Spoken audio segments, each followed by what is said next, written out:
Are you familiar with the Deadlands role-playing universe? Not directly. All right. Deadlands role-playing universe has been in function for the last more than 20 years. Okay. And their self-described spaghetti western with meat Nice. is a weird west that features shambling undead, black magic casters, mad science and mechanology, blesses being able to call down holy power, and all manner of weirdness layered into elements of real-world history of the late 1800s.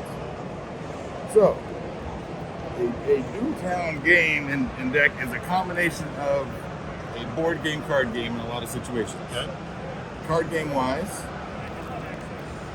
your deck is a constructed element that you build out of 52 cards, 54 if you want to play with jokers, optional. And those all will feature a poker value. Gotcha. Now, all your dudes will be located on the spades. A dude will have his value, his cost, upkeep. You got to keep them around every turn. Some of them have operating expenses. They'll have a bullet value, which could be a stud or a draw. Studs are generally better. Yep. And here in the red chip is their influence. Influence is key because it keeps your opponent from winning the game. And it's how you can generate a win out of the game. So all your dudes will be located on your spade. Actions will be located on clubs. Okay. And actions have allowed us to double down on our Western themes. So you can pistol whip a guy. The sun may be in their eyes. You can bottom deal them a new hand of trash if they cheat. You may be able to perform a kidnapping. Yes, those are clowns. And all the various combinations of things that maybe happen either during a shootout or as a result of them cheating or during the main phase, which is our noon phase, where play goes back and forth. Gotcha. On Hearts, we have several participants on Hearts. So all of our three different spell types, hexes, black magic, miracles, white magic, and our spirits that our Native American peoples can tap into, the shamans can tap into, Nice. are located on Hearts. They will similarly do shootout things, noon things, resolution things. Generally, black magic is going to do bad stuff to the opponent. White magic is going to do good stuff for your guys. And the spirits are a mixed bag of different preventative, neutralizing sort of effects. But also on Hearts, there's standard goods. Okay. Things like a horse or a sidekick mountain lion. New weapons, your classic fancy new hat. And also on Hearts will be mad science gadgets. Could be the holy wheel gun, or a flamethrower, or a mechanical horse, or a full-on mechanical skeleton that you can be Ripley out of Aliens and stomp into things. Very cool. But that locates all of our hearts in the game. Now, I mentioned influence is how you keep from losing the game. Yep. Control is how you win the game. Typically located on deeds. You build out your street with property, and that's going to give you blue points, control points. Again, you pay for them. They'll also produce extra money for you, so you can make it through additional turns and districts. And they'll have abilities that they do. They're also loaded with a variety of keywords, but none of those are loaded keywords. Mm-hmm. So a saloon is just a saloon, but a card may say, if at a saloon, do blah, da-da. Gotcha. If at a ranch, do blah, da-da. And we have 6 factions in the game. Okay. Our Law Dogs faction generally are good guys. They currently have 5 different homes in the game, so you can build their decks and play their styles in different ways. And whether they're just worrying about making guys wanted and making them pay, or using their miracles, or tapping into the mad science available at Fort 51. Oh, cool. Versus Area 51. Yep. Then we have our Outlaw faction, and they will either post up in Town Square and say, bring it, I don't think you can knock us out. We're going to do bad things, and we're going to become notorious for it. We're going to sit on your deeds, and camp out on your stuff, or we've got our own black magic tactics. Oh, wow. And then our fear mongers are those that go bump in the night. Whether they're a possessed circus outside of town, or coming to you straight from the sanatorium, or riding in on a possessed railroad, they're going to tie into things like abominations and our black magic and our mystical items. So like the riders in the sky and stuff like that. And then our entrepreneurs are going to try to make their big money flex. They're either going to get deeds out for cheaper, or they're going to be coming in with gadgets or horses, or a combination of gadget horses. They're going to get again with horses, they get it with gadgets. Then our Native American First Peoples are running around doing theirs from a couple of different approaches. They use some totems, which allow them to mystically load a terrain, or they're able to wield their influence in different ways, or make property have a higher value in the game. Then our anarchists, they're going to bring some miracle techniques. They're going to bring some kung fu to the party, whether they be drunken masters, or be tapping into the House of Many Faiths, or they're anarchists, so property in itself is theft. Okay. And they have some austerity mechanics that kind of roll with that. And so that kind of is an encapsulation. Now, in terms of actual play and deck design, the deck is going to be 52 cards again. It's going to start with a number of dudes, up to 5. And you pay for those with your starting money against their cost here. Typically, you're going to want a stud in your starting group. Typically, you're going to want three or 4 influence in your starting group. You're going to want no more than 1 upkeep in your starting group. That kind of gets your game flowing. Yeah.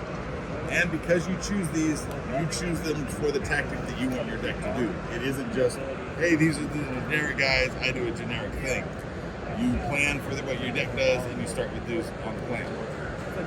And again, you build your deck. It can be as tight or as loose, the deck construction, so it can be designed to shoot very well, or it can be designed to not shoot very well, but have more options. Gotcha. Typical tournament plan is what we nomenclature is a 3-value deck. So you're going to be like this one here is heavy on 3s, heavy on 7s, heavy on 5s. More accurately, this is a 357 deck. Gotcha. Makes sense. Yes. And so most of the cards in it are that, and when you go into a shootout situation with it, you will expect to see those. So if you're in a draw poker where you discard some cards, you can expect one of those values. Gotcha. I mentioned drawing and poker. So this is our combat is done by poker resolutions, and the values of your bullets on dudes matters. So Clementine Lep here is a 0 draw dude. In a fight, if she's solo, she's playing draw poker and she's redrawing 0 cards. So she will get what she gets. Yep. Sometimes your deck will treat you very well. Yeah, it did. Well, except... Hammers! Now, Well, but you can sort of say that is a problem, because there's one issue with that particular draw, and that is she has 2 diamonds instead of 3 diamonds. she was cheating, but she's got a hammer. Now, Allie here is a 2 draw. So her poker hand would go with a similar 5, but not the same. And she looks and says, "Hey, I've got 2 draw. Let's see if I can get something better." And she pulls into a full house Nice. off of her 2 draw. It is cheating, and that punishment may or may not happen. Now, I said draws. There's also stud dudes. A stud dude is going to have the benefit of extra knowledge. Okay? The stud dude is going to get his 5 and another equal to their bullet rating. In this case, 2. So he's got 7 cards to make a hand out of, and can make better choices or worse choices. Now, in this case, he is more than happy to throw down a cheating 4 of a kind. Yep. This particular bad man, when he reveals a cheating hand, it raises the draw hand by 1 rank. Oh, wow. So he likes to cheat. Where that punishes you is if someone does something about it. I say hand ranks. So the hand ranks are traditional poker hand ranks. Okay. And we've included 5 of a kinds because with our deck construction that is perfectly acceptable. And the thematic dead man's hand. Yeah. It is exactly the black aces, the black eights, and the jack of diamonds, and it is our hand rank 11. The difference in the hand ranks between 2 players in a fight is the number of casualties that need to be consumed by the losing posse. So, a full house at rank 7 versus someone who had to struggle and maybe only pulled out a 3 of a kind is a 3 hand rank difference. You absorb those casualties from the losing posse. 1 casualty absorbed by discarding a dude, 2 casualties absorbed by killing a dude. And so that is where the violence comes in. Now, if we'd like, we can roll into a game. Yeah. Now, are you piloting the other side there? I'm on the other side, yeah. Now let's do just a quick demo. Yeah. That is my Law Dogs demo. Perfect. Start of the game.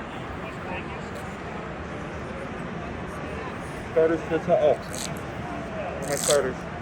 Should be. Oh, I don't know if anyone reset the deck after last time we played. There's none.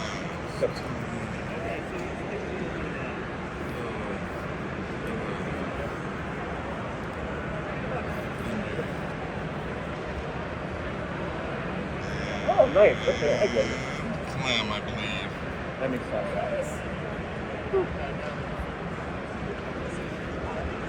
Perfect.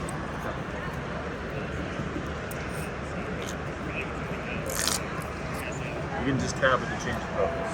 I'm good. What's that? You can just tap the screen, it'll change the focus. As in No, we're good. cinematic mode. Focus is clear. We go slower.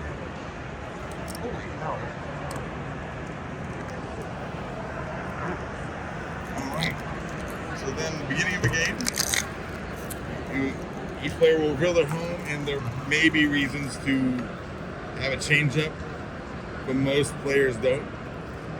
Mostly there's a solid trick that they're planning on. There's not any real strong meta presence dudes to change things up. I might want to do something about that. So, neither of these decks have it, but some instances you may start with a dude who has a grifter trait, which is used as a form of a mulligan. Gotcha. One is actually shuffle your 5-card hand at the end of the deck, redraw do 5. Others might be discard a card, redraw a card, and do a thing, make a guy wounded, go search for a abomination. Yep. Different trickery, each have different flavors to mitigate bad draws. They've kind of fallen out of favor in tournament play, not for any real reason other than players have gotten better about their deck designs and don't have as many bad draws. Gotcha. Or at least they don't feel that until the tournament starts, and then they lament their choices. So game starts, you get your 5-card hand. This will be our play hand, and we'll drop this over to the side here so it can be seen.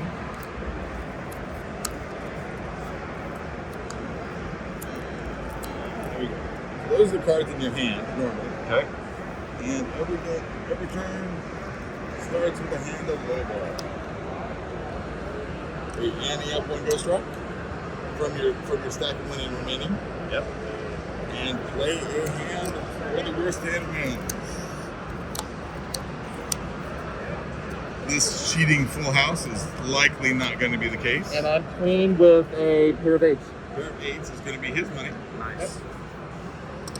In return, you're going to make your production off your home. In this case, 3. And you're going to pay any upkeep that you want to pay. Barton here has regular expenses. He's got some habits we don't know about.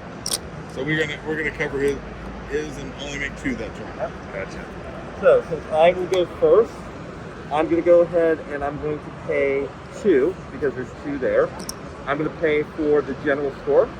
And what will happen now is it will have to attach to my home. So it always has to be to the left or right of the home. Gotcha. And you build out your street as much in one direction or the other as you'd like. And there's the benefits, because we did not cover movement. It's time for movement. All right. Movement. So the fusion board game, card game element of DoomTown is that there's movement in position matters. A dude from your home can move into town square, the neutral area between both players, without booting. The dude from home can also move to an adjacent deed, in this case I don't have one, without booting. And also, from town square, you can move to an in-town location, wherever they may be, like his general store, even his home, Okay. without booting. From town square, you can go into in-town locations without booting. Otherwise, you boot. Okay. If you're in town and you want to go home, you'll boot. If you're here at the general store and a fight breaks off in town, you'll boot. Any other action is going to cause you to boot. Now, the other elements with movement will be, so let's say Jacqueline here calls out Clementine left. Yep. Clementine doesn't want any of that action, she can boot, run home, chicken out. Okay. If through the course of regular play she's booted for reasons, she doesn't have the legs to get away from this particular situation, and a fight will ensue. If this fight ensues, let's see, a dude that's already at the same location can join without a problem. Okay. Dudes from an adjacent location can boot and join into this, can run to join the fight, and then things will happen. I covered shooting earlier as the basis of numbers with Yep. with the draws and the studs. A group of dudes, your whole posse, will have one dude designated as a shooter, and all the others are backups. Gotcha. They will provide 1 point of their associated bonus, regardless of their rating. So Clementine, as a backup shooter, will provide 1 draw. Jacqueline, as a backup shooter, will provide 1 draw. Even though she's a 2, even though she's a 0, Yep. they'll provide 1 draw. Gotcha. So a group of dudes will allow you to get into a larger poker hand potentiality than a single one typically. Alright, so following the general store, we're going to. Oh, you went low ball. Oh, it's going that way. Okay, so it's the Allie slides her happy self into town. And what I'm going to do is I'm going to go ahead and move Tommy over to the general store. Alright. And I'll be unbooted. So Jacqueline moves into town.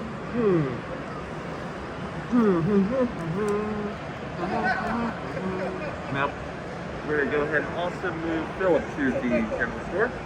Allie Hensman is a horse rustler. And so she's going to boot and gain a permanent control point. 1 point towards victory on Allie. And that is my action.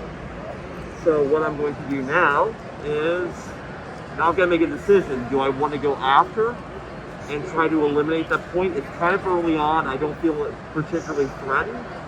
So I am going to see if there's any type of movements I can do.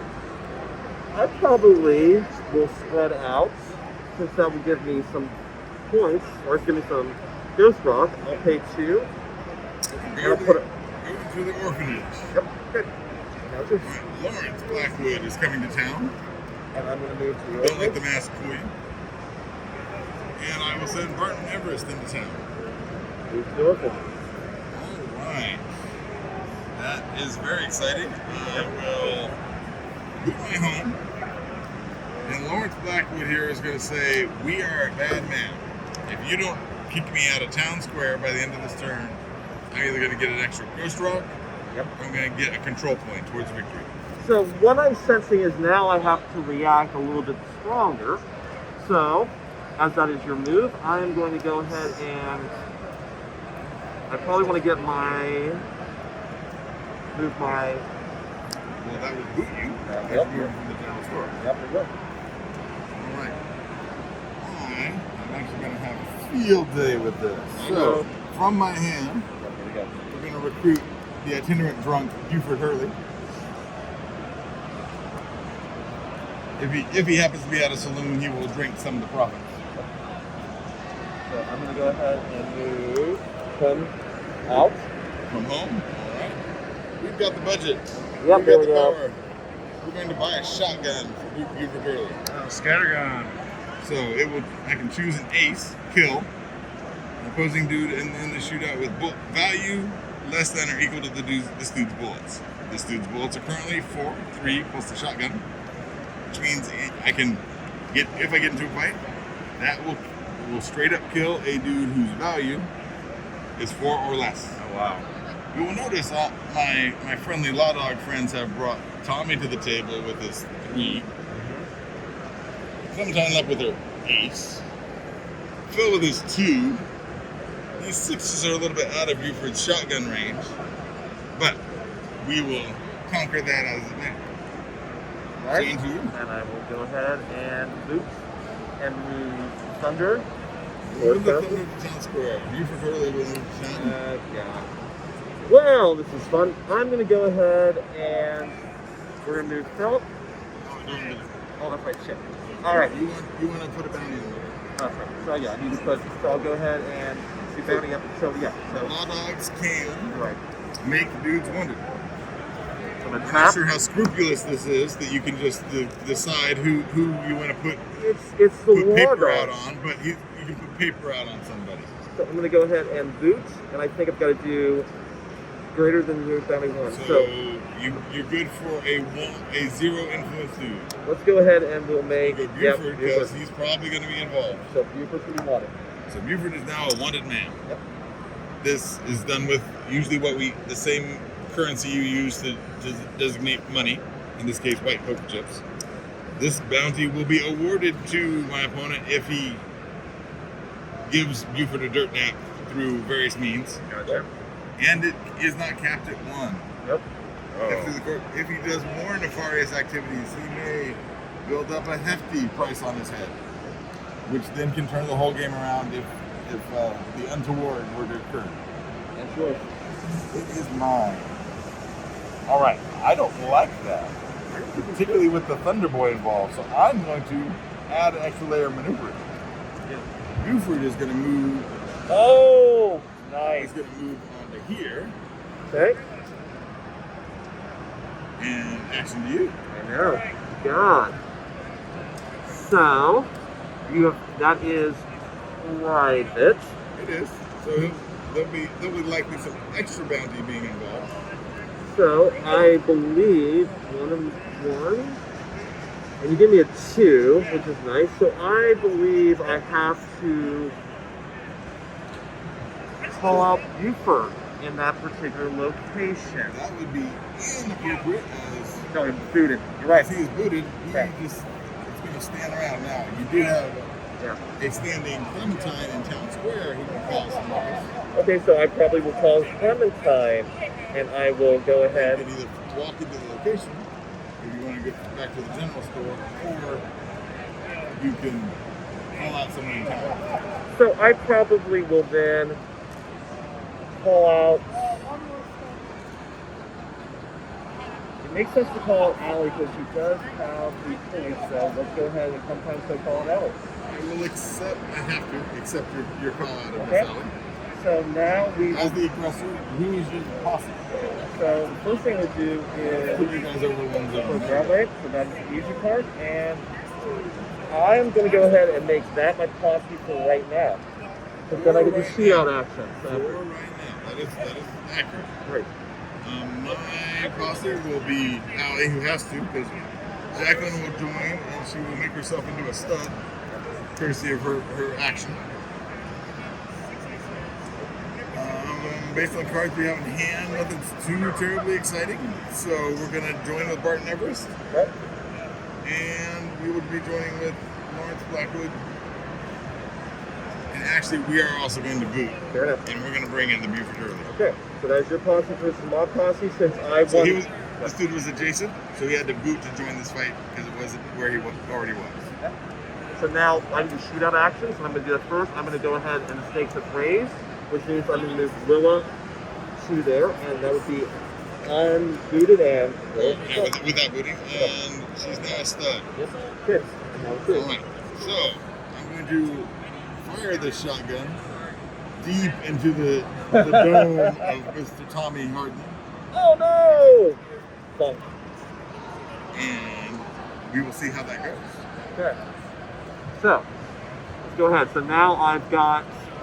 Oh, But do you have another shooter action? I do not technically. We do not have another shooter action. So now we're doing a shootout. 1, 2, 3, 4, 5 cards. Six. We declare our shooter. We're gonna have Jacqueline be our shooter. 1, 2. We've got a backup stud from Barton, and then Allie, Buford, and Lawrence are gonna provide additional draw support. And I got Clementine and Thunderboy will give me draws as well. You did have a shootout action. I'm gonna make you take it. What am I doing? You're gonna bring the thunder Oh shit! Okay. Yeah, that's gonna get cutted. because Buford is in the fight. Oh, there's one to do that's good bullets. Okay, so that means I So get. he's a 3 stud. So you're gonna have 4 stud total. Okay, so 1, 2, 3. That's 3. Okay. All right, and then from that, I said I had 3 draws.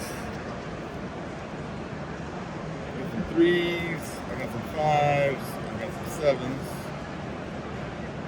All right.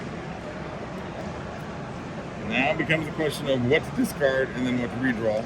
And I will, inevitably, you will always do the wrong thing. You'll pitch a 7 and draw a 7. Yep. Such is the nature of our world. Okay. I'm actually going to try this out for size and hope it doesn't hurt me. So I have 3 draws, so we're going to pitch all those. And 1, 2, and 3. And that goes the way it goes. Okay. So I'm as going to we- make my hand. Yep. And then I will set this aside so that Shane can make Okay, his so hand. I basically have gone with my 4 stud, I can now discard 2. So I'm going to go ahead and since I've got a full house right now perfectly legal, so I'm going to go ahead and just discard the 8 and the 6. I'm going to try to get 2 additional cards, either get another 8 that's legal, that doesn't work, or I got a joker, which is very useful. So now jokers means that I can replace one of these, and I've got, it increases my hand rank, because with a full house legal, I am at 7, by moving the 3 and taking it over here, the joker, now I move up to 8. The thing about the joker, it says that as I use it, I basically ace it. So because Tommy has been aced with the shotgun, Yep. I now will ace it after that. So now, if I'm not mistaken, good sir, we now reveal our hands, and I will say, My legal full house. and I have a legal 4 of a with the kind. Joker as well. So mine's going to get burnt. I think it does too. And he's got me beat by 1 hand rank. Yep. Because of, that's how that figure kick crumbles. So, difference in hand ranks, I have to discard 1 person from my group. And I'm not excited about any of my options. Not at all. We're going to let Jacqueline get discarded. Okay. And as the loser, I have the first option to run or gun. I can continue this fight and say, yeah, we aren't down yet. And I will. Okay, so we shall continue then. My other option was to chicken out and run home. Shane has the option of saying, you know what? That's all we wanted for today. We got Jacqueline off the table. Our work here is done. Now this is the wonderful thing about the game is the pressure locking maneuver, because I can see, golly gee, I had a lot of success with one hand, there's some success. I think we'll continue. All right. So now the problem is, Barton will shoot 6, 7, I'm going to just do Will up, and I get 3 draw. and I have with Thunder Boy. That's Repeat shootout, there you yep. go. 2, and we'll go 3. We'll see what can work some magic here. 1, 2, 3. And if by magic I mean something terrible, then that exactly works the magic. All right.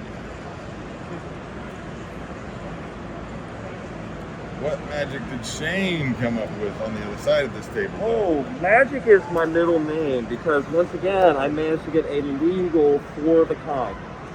Oh, no, yeah, legal 4 of a kind. All right. Interestingly, I went with a cheating 4 of a kind. So that A means... couple of things come into effect here.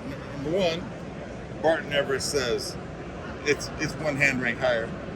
Number 2, you can actually trigger Philip before you get around to playing that card if you'd like. And discard a card and draw. From your play hand. From my play hand, that's it. So I can do... So it's usually a Hail Mary final. Right.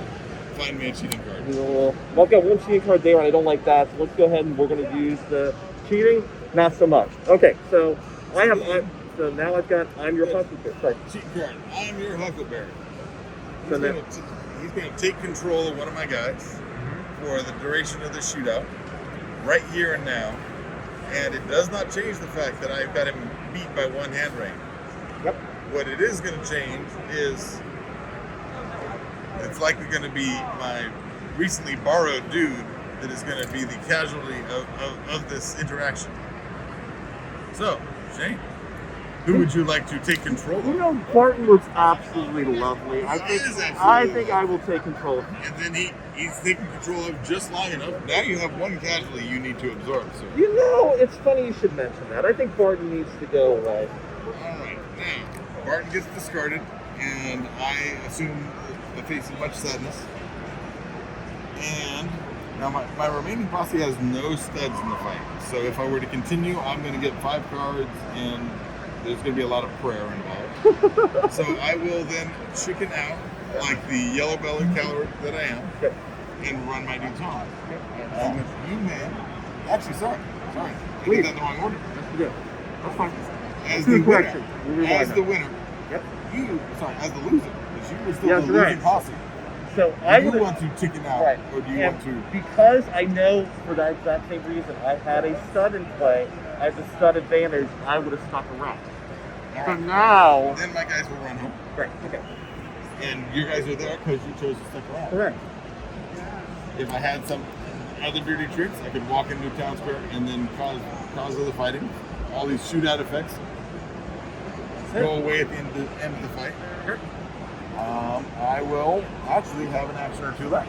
Okay, so But whose call out was that? That was mine because I called out yes. you. And that's So true. all right. Clementine will walk into town. Now, because I feel like I only have one component here, I'm going to now pass. I mean, you could call because you have bullets there, True. and I have a big fat 0 drop, but you have no stud. I have no stud, which is the problem. So I still, at this point, you could still come and attack me, but I will still say pass. I would let you set up. Clementine will walk over to his orphanage and interact with the children there. Now we have the mistake. She's a bartender. Yep. So So, contribute to the delinquency. so at this point, I realize the mistake that I made because now. Letting me walk past. Correct. Alright, so at the beginning of next turn, when we're in the money-making phase, if he controls and owns the deed, he gets the extra money. Currently, I control this deed with my one influence there, so I disrupt his financial operation. Yep. And he's not able to sell any orphans. Perfect. Okay. So, that is a turn. So I'm still going to pass because I'm still in the town hall. So it's alright. Yep. Pass. Okay. And that will conclude the turn. Okay. We ready all availables. You can discard one card from your hand. We discard the Joker because it has no use in our hand, only in draw situations. Refill our hand to 5 cards. And ante up a new hand for Lobo. So let's call it a round, and that's you get all that done. Oh, So anything else that you feel we should know? ooh. I know. Tricky question. Anything else people should know? Well, we recently, all right, rewinding is a moment. So we are aware that the combination of Pinebox Edition product and AEG DoomTown Reloaded product is a monumental and prohibitive pickup for a new player, and we're always looking for new players. Every game is. We've actually recently created a new base set that we are calling Weird West Edition that is done. Playtest is done. Layout is done. I think there's like 4 cards left in the layout process that aren't 100%. Then we ship it to our printing partners, and with hope in this era of supply chain hijinks, and a slow boat from China, we should be able to have things in people's hot hands by this summer. And that will, then with that, we're going to, I don't know, keep scrolling. With that, we're going to adjust the tournament environment to only be Pinebox Edition cards. So the 5 expansions that we produced in the last several years, and our new base set will be our environment going forward. The new base set is a whole lot of reprints, and someone gave me the count. It's like 70 cards that I MRP'd from previous versions. And of those 70, it's like 60 of those are all upgrades, and like 10 of those are slight down tweaks because the card was too good. But we got a new base set coming, and our Kickstarter was successful. Our pledge manager just went live 2 weeks ago, and yeah. Oh, our other new and exciting news is some of our player base has actually finished our. Oh, come on! It is a browser-based client for DoomTown Online. Awesome. Previously, we've used tabletop simulator plugins and Octagon. I guess it's plugins or modules. There we go. And we now have our own browser-based client for running. We still have a few bugs, a few more card automations to work out. Click and do the thing, and it will drive more of the elements. But until we get rid of this, until the servitors of pestilence have been vanquished, we are still dedicated to playing. And again, I'm Rich Carter. I'm our current lead designer, and I've been playing this game for 21 years. 22. Sorry, this summer's 22. 22 years. Yeah. So this here is Labor of love. oh, this is a labor of love. By day, I'm a land surveyor. So Awesome. So this is by nights and weekends and trips cross country. Here's my friend. Thank you, Tyler. Always, Yes, thank you so always. much. Thank you. All right, we'll help you clean.